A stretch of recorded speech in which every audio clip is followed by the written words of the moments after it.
Xafa bo'lma.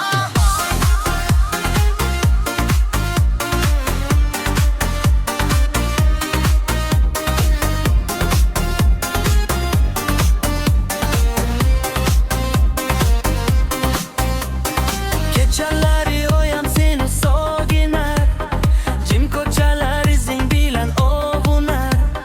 Ko'zlaringda yashirin bir armon bor, yuragingni hech kim hali tushunmas.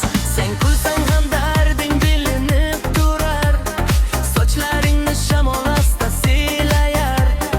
Hayot seni sinab ko'rdi nesha bor, ammo qalbing hali ham oppoq bahor. Xafa bo'lma urbi, yomg'ir o'tar kuni, ko'zingdagi yoshlarni artar sevgi qo'llari.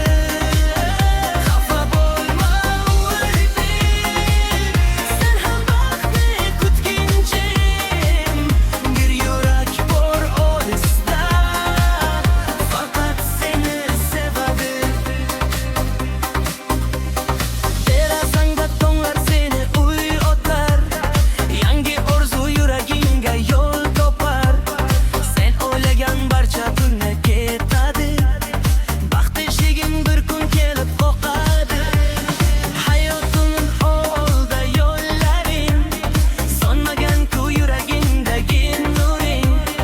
Ko'kka boqib tila sekingina, yulduzlar ham tinglar seni tunlarda. Xafa bo'lma urbi, yomg'ir o'tar kuni, ko'zingdagi yoshlarni artar sevgi qo'llari. Xafa bo'lma urbi, sen ham baxtni kutginchim, bir yurak bor olisda, faqat seni sevadi. Mayingda tor sadolari ostida, yurak qapirar sokin oqshomlarida. Muhabbat ham seni izlab keladi, faqat saql bilgin urbi.